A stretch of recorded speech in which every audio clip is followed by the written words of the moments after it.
자리에 오셨으니까 말씀을 좀 잘 들어서 정말로 하나님이 주시는 그 은혜를 좀 경험했으면 좋겠습니다.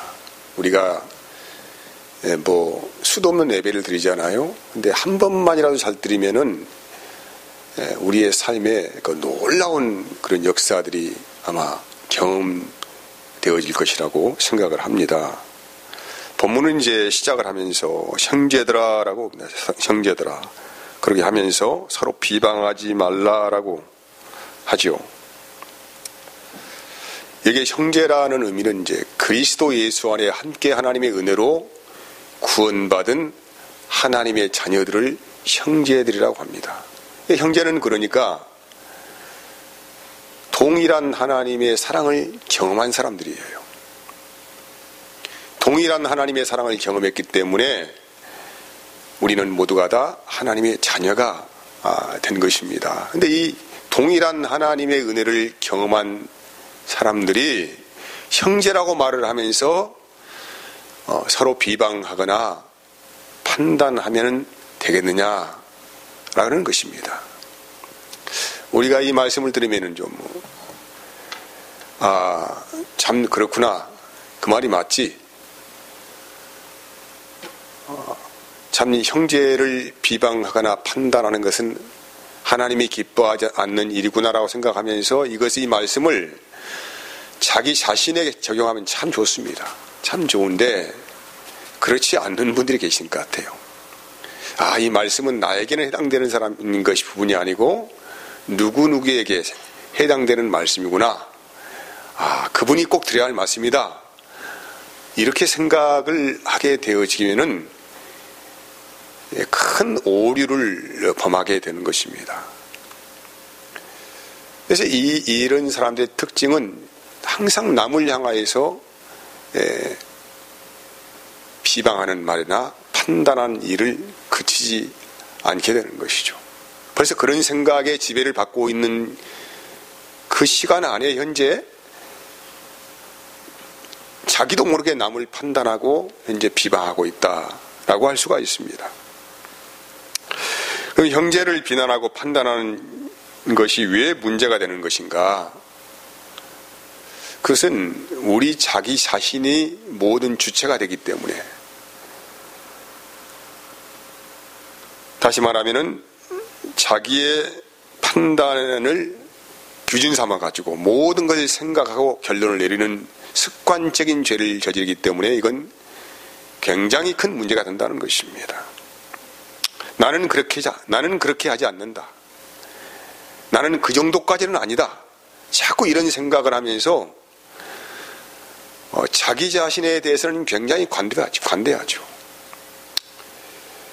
상대에 대해서는 신랄하게 비판을 하면서 자기 자신에게 대해서는 아주 관대하고 그 정도는 실수에 불과한 것이지 이런 정도의 생각을 한다는 거예요. 우리들의 이 사소한 일상생활 가운데서도 아주 자연스럽게 자기도 모르게 상대와 이 대화를 하다 보면은 비난하는 말, 판단하는 말들을 아주 스스럼 없이 하게 됩니다. 여기 지금 설교하는 저도 마찬가지예요.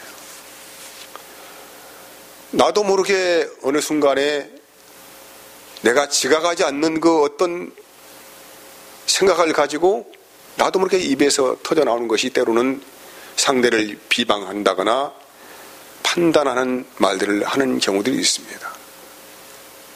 그리고 또 심지어는 내가 이런 말을 하면 안 되는데 라고 스스로가 생각을 하면서도 이 혀를 제어하지 못하고 그냥 말을 내뱉는 경우도 있습니다.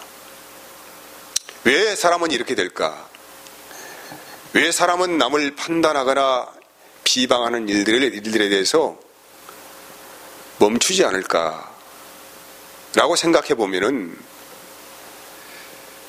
사람은 본성적으로 죄성이 강합니다.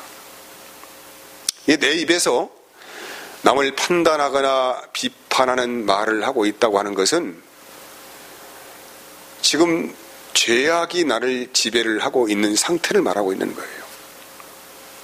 그래서 모든 인간은 하나님 앞에 죄인이라고 말하는 것입니다. 누가복음 2장 34절에서 35절까지 말씀에 보면은 시므온이 저희에게 축복하고 그 모친 마리아에게 일러 가로되 보라 이 아이는 이스라엘 중 많은 사람의 패하고 흥함을 위하여 비방을 받는 표적이 되기 위하여 셈을 입었고 또 칼이 내 마음을 찌르듯 하리라. 이는 여러 사람의 마음의 생각을 드러내려 함이니라라고 기록하고 있습니다. 시므온이 아기 예수를 품에 안고 하는 예난 말씀이에요. 예수 그리스도께서는 이스라엘의 모든 사람들로부터 비방을 받은 분이세요. 그리고 사실 그 시대에 율법사라고 하는 사람들이죠. 스스로가 선하다고 자부하는 사람들, 하나님 말씀을 준행하며 산다고 하는 사람들이 가장 많이 예수님을 비방을 했습니다. 사사건건 시비를 걸고 주님이 하신 일에 대해서 반기를 들고 비방을 했지요. 그래서 이 예언의 말씀은 성취가 되는 것입니다. 어떻게? 우리 주님께서 비방을 받는 표적으로 되신 분으로 세움받았다고 하는 것은 모든 사람이 하나님을 향하여 삿대질을 하고 있다는 것입니다. 여러분 사실 그렇잖아요. 하나님이 하시는 일이 마음에 드십니까? 하나님이 하시는 일이 이해가 되십니까? 정말 아이러니할 때가 많습니다. 왜 하나님은 저렇게 하실까? 왜 하나님은 저렇게 악한 사람을 그냥 보고 계실까? 이런 생각들이 사실 우리에게 있잖아요. 왜 하나님은 저런 불쌍한 사람들을 돕지 않으실까? 왜 하나님은 내가 이렇게 이기적으로 살아가고 있는데 지금도 침묵하고 있을까? 정말 하나님에 대해서 못마땅하죠.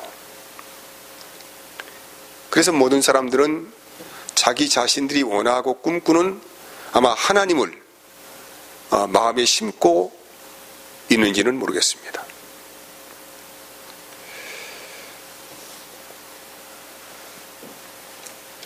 여러분,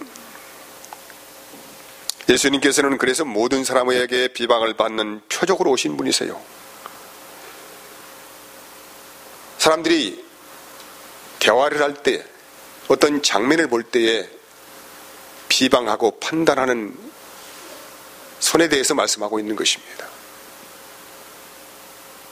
그래서 그 손이 누구를 십자가에 못 박아 죽었습니까?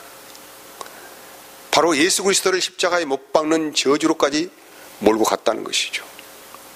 누가 그러면 예수님을 십자가에 못 박았습니까? 그 당시 2000년 전에 로마 병정들이 예수님을 십자가에 못 박았습니까? 아니면 유대인들이 그랬습니까? 그 안에, 그 역사의 시간 안에 우리들 자신도 거기에 분명하게 포함되어 있다는 말씀을 하는 거예요.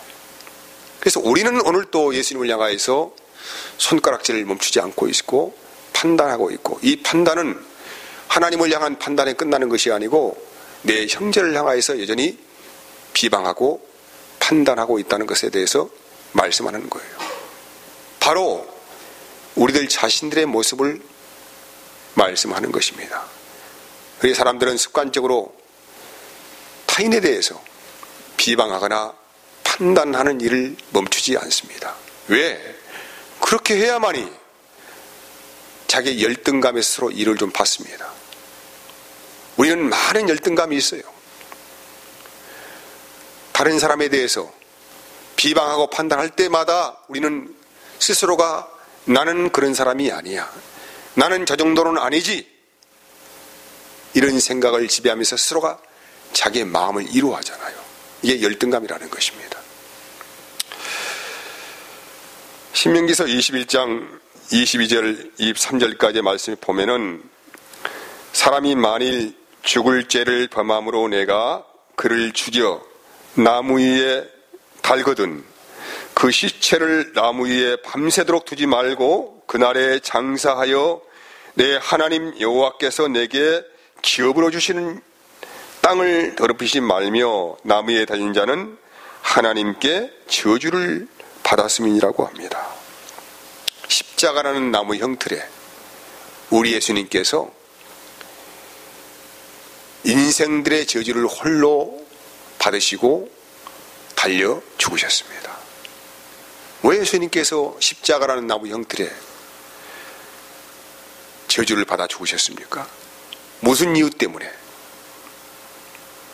왜 그랬을까요? 여러분, 십자가에 달려 죽으신 예수의 모습은 누구의 모습입니까? 바로 우리들 자신의 모습이 아닙니까?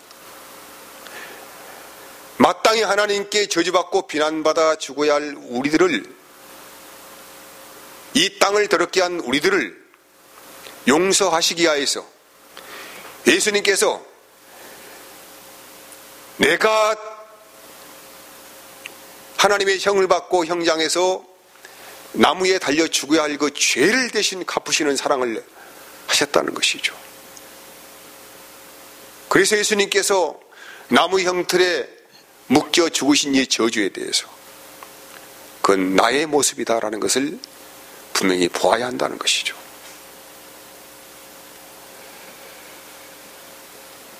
여러분, 오늘 우리들의 입은 기회만 되면 끝없이 타인을 비방하고 저주하는 일들을 쉬지 않습니다. 이것은 내 자신이 얼마나 죄성으로 가득 차 있는가에 대한 모습을 보게 하는 것이죠. 내 입이 한시도 쉬지 않고 타인에 대해서 비방하거나 판단한다고 하는 것은 나는 여전히 하나님의 은혜를 입고 있는 사람이고, 또한 두 번째는 나는 여전히 죄인이다, 이런 모습을 우리에게 정확히 보여주고 있다고 하는 것입니다. 우리 주님은 어떻게 하셨습니까? 우리들의 더러운 모습을 주님이 정죄하셨나요? 나의 죄에 대해서 그분이 판단하시고 형을 집행하셨습니까? 주님은 끝없이 우리의 더러운 죄를 덮으시고 우리의 허물을 가려주시고 이런 사랑을 하셨지요. 오늘 우리가 형제에 대해서 비방과 판단을 멈춰야 할 이유가 여기에 있습니다. 우리는 은혜를 받은 사람들이에요. 나만 받은 게 아니고 저 옆에 있는 형제도 하나님의 은혜를 받은 사람이죠. 내가 깨끗해서 상을 주신 것이 아니고 더러운 모습으로 살아가고 있는 우리들의 모습을 주님께서 가려주신 거예요. 그 허물을 덮어주신 거예요. 그 사랑을 하여 주신 것입니다. 그 사랑을 어떻게 하셨습니까? 참혹한 십자가의 나무 형태에 묶여서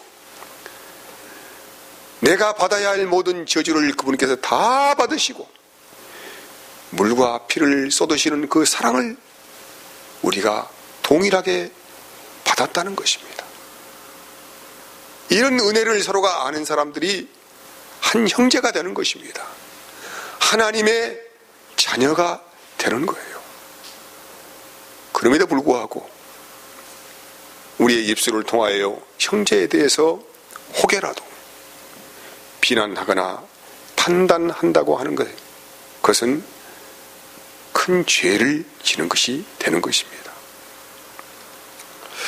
오늘 말씀에 4장 11절 12절 말씀 보면은 우리가 비난하게 되는 그 순간에 스스로가 율법의 재판관이 되었다고 합니다. 율법을 세우신 입법관이 누구이십니까? 하나님이시죠. 또 재판관이 누구이십니까? 하나님이시죠. 그런데 왜 너희가 율법의 위에 자리에 앉아가지고 사람들을 판단하고 비난하느냐? 네가 하나님이냐? 이렇게 말씀하는 거예요. 네가 하나님이냐? 그 영적인 교만한 자리에서 내려오라고 말씀하는 것입니다.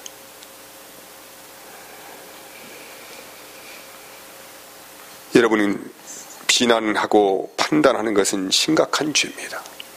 근데 우리는 심각한 죄인 줄을 모르고 죄성을 부인하지 못하고 나도 모르게 아주 자연스럽게 사람들을 비난하고 판단하는 일을 하게 되는 거예요. 그러면은 어떻게 이런 죄의 늪에서 우리가 빠져나올 수가 있습니까? 하나님께 기도하는 것입니다. 이것 외에는 이런 귀신의 역사를 떠나보낼 어떤 능력도 없습니다. 하나님께 기도하지 아니하고는 다른 이유로 귀신을 쫓을 그런 능이 우리에게 없다는 것이죠. 기도하라는 것입니다. 어떻게 기도합니까? 하나님의 평강, 그리스도의 평강이 내 마음에 주장되어질 때까지 기도하는 것. 이게 응답이에요, 응답.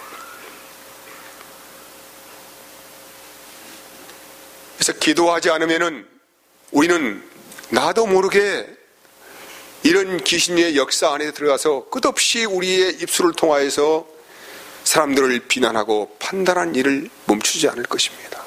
그래서 기도 외에는 이런 유가 나갈 수가 없느니라 라고 주님께서 말씀을 하신 것입니다.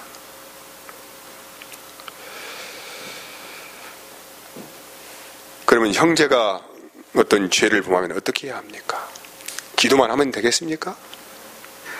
성경은 그래서 또 다른 말씀을 우리에게 인도를 하고 있습니다.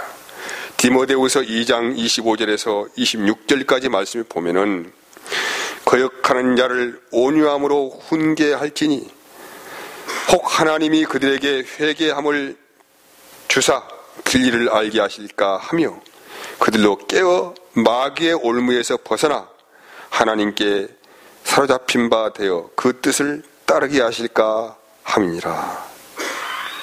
중요한 말씀이세요. 상대가 죄를 범하게 되어지면은 책망하거나 비난하거나 판단하지 말아라. 가장 중요한 것은 온유함으로, 온유한 마음으로 권면을 하라는 것이죠. 이게 굉장히 중요한 말이에요. 온유한 마음으로. 성질대로 하지 말고 하나님께 충분히 기도하여서 그리스도의 평강이 너의 마음을 지배할 때까지 기도하여서 이 은혜 안에서 온유한 마음으로 상대에 대해서 권면하라 이 말이죠. 순서가 있잖아요. 먼저 어쩌라고요? 기도하는 것입니다. 언제까지 기도합니까? 하나님의 응답이 있을 때까지요. 그 응답이 뭡니까? 내 마음에 그리스도의 평강이 주장되어질 때까지 기도하라. 그리고 나서 상대에 대해서 이 주님이신 이 온유한 마음으로 권면하는 것입니다. 이렇게 하면은 혹여나 하나님께서 은혜를 주시어서 혹여나 그 사람이 오늘 말씀대로 한다면은 혹 하나님이 그에게 회개함을 주사 진리를 알게 하실까 하려 함이라 라고 합니다. 우리의 소망은 거기에 있죠. 저 사람을 비판하고 판단함을 통하여 내 마음이 속이 시원하게 하려고 하는 것이 아니라는 것입니다. 목적이 어디가 있나요? 우리가 온유한 심령을 마음에 심고 상대에 대하여 고민할 때에 목적이 어디가 있습니까? 혹여 저 사람이 이 말을 듣고 은혜를 받아가지고 회개하는 심령으로 진리를 알게 될까 하는 소망을 가지고 상대에 대하여 권면을 하라는 것입니다. 참 이게 어려운 말이에요. 어렵죠. 여러분 살아보니까 말을 한다는 거 참 어렵습니다. 바른 말은 다 잘해요. 바른 말. 근데 바른 말은 잘하는데 저 같은 사람은 우리 제 아내한테 욕을 한 번씩 먹어요. 왜 당신은 말을 그렇게 하나요? 이렇게 이야기한단 말이에요. 근데 이제 그 말이 의미가 뭐냐면은, 말을 너무 딱딱하게 한다면, 딱딱하게. 저는 습관적으로 커오면서 그렇게 자랐고, 제 성품이 그래 왔어요. 그러니까 제가 말을 좀 부드럽게 하는 습관이 별로 없습니다, 제가. 좀 제 말이 딱딱한 건 제 사실, 제 인정을 제가 합니다. 그러니까 사람들이 대부분 다 다툼이 있는 이유가 어디에 있냐면은, 같은 말이면은 부드럽고 좋은 말로 하면 좋은데, 굳어있는 말로, 딱딱한 말로 하게 되어지면은, 같은 말이라도 별로 좋은 말이 되지 않습니다. 이게 다툼이 있는 거예요, 사실. 저도 이걸 바꿔보려고 참 많이 노력합니다. 그래서 이제 말을 할 때에 조금 천천히 의식하면서 말을 하게 되어지면 이게 돼요. 이게 되는데 그냥 아무 생각 없이 뱉어지게 되어지면은 그게 안 되더라고. 오랫동안 이것이 수십 년 동안 굳어져 있는 마음 아닙니까? 가장 중요한 것은 같은 말을 한다 할지라도 무슨 마음으로? 온유한 마음으로. 온유한 마음으로. 40년 동안 딱딱한 언어를 썼다고 한다면은 아마 이것이 그렇게 쉽게 변하지 않을 거예요. 많이 기도하고 스스로가 자기 자신을 인지를 하면서 하는 습관들을 들이면 좋은데 성질 급하면 막 하게 되거든요. 그러니까 늘 우리는 그렇다 하더라. 하나님의 은혜 안에서 항상 온유한 심정을 유지하기 위해서 기도하고 그 은혜 안에서 말하는 습관이 또 우리 일어나야 한다. 이렇게 말씀드릴 수가 있습니다.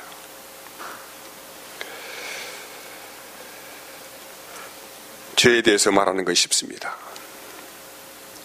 사람이 말이에요. 상대에 대해서 그냥 속 시원하게 할 말 다 하면 얼마나 속이 시원합니까? 그냥 속이 개운하잖아. 개운한데 돌아서면은 후회가 되죠. 내가 왜 그렇게 말을 했을까? 왜 이렇게 생각 없이 말을 했지?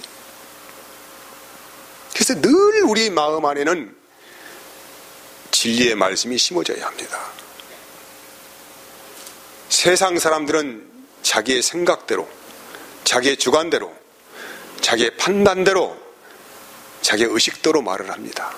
근데 우리는 주께서 말씀하신 말씀이 우리의 심령의 중심에 심어져 있어서 이 말씀의 버팀목 안에서 근간해져서 말도 하기도 하고 판단도 하기도 하고 은혜도 받기도 합니다.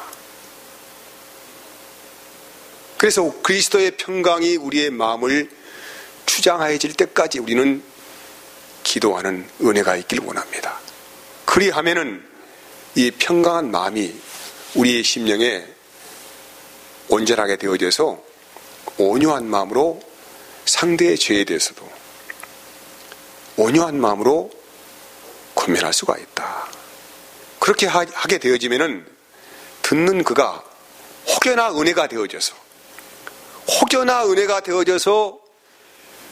회개하는 마음이 되어지고 혹여나 진리를 알게 되지 않을까, 이런 소망을 가지고 우리는 사람을 대하는 것입니다. 야고보서 1장 26절 말씀에 보면은 누구든지 스스로 경건하다 생각하며 자기 혀를 재갈 물리지 아니하고 자기의 마음을 속이면 이 사람의 경건은 헛것이라고 합니다. 혀에 재갈을 물려라 이 말이죠. 내 입에서 나오는 대로 내 생각대로 하지 말라는 것이죠. 여러분, 자기의 성품을 참아내는 것 굉장히 어려운 문제입니다. 자기의 본성을 거스르며 살아가는 것 굉장히 어려운 일입니다. 그래서 우리에게는 말씀하시는 건 너의 혀에 재갈을 물려라. 어떻게 재갈을 물립니까? 다시 반복합니다. 기도 외에는 이런 이유가 나갈 수가 없습니다. 자, 손 한번 듭시다. 손 한번 드시고, 이렇게. 자, 여기 다른 사람을 향하여 내가 손가락질 하고 있으면은 세 손가락이 나를 가리키고 있어요. 지금 나는 다른 사람을 욕하고 판단하고 있어요. 판단하고 있는데 이 세 손가락이 나를 가리키고 있어요. 근데 이 세 손가락을 보시는 분이 누구냐면은 누구예요? 우리 예수님이시죠. 이 자리에 네가 왜 입법자가 되고 네가 판단자가 되어서 서 있냐 이 말이에요. 너를 좀 보라. 네가 기도할 때에 상대의 허물을 향하여 기도하지 말고 상대의 변화를 위하여 기도하지 말고 네 눈에 있는 들보를 봐라. 상대의 눈에 있는 티끌 보지 말아라 이 말이죠. 우리 참 기도 그런 기도 많이 하더라. 우리 남편 좀 변화시켜 주세요. 우리 아내를 변화시켜 주세요. 우리의 자녀를 변화시켜. 이거 많이 하잖아. 이거 하지 말라 이 말이죠. 정말로 속성하는 길이 있어요. 하나님께 내 자신을 성령으로 비춰주실 때 은혜 받아야 합니다. 우리의 모습을 보는 거예요. 나의 모습이 변화되지 아니하고는 아무것도 바꿀 수가 없습니다. 사랑하는 여러분, 우리 자신들의 눈에 있는 들보를 보는 은혜가 있기를 원합니다. 상대의 죄에 대해서 관용하시고 혹여나 범죄하게 되어지면 진실한 마음을 가지고 기도하시면서 온유한 심정으로 권면하시는 그런 관계가 되기를 진심으로 축복을 하겠습니다. 기도하겠습니다. 하나님 감사합니다. 오늘 또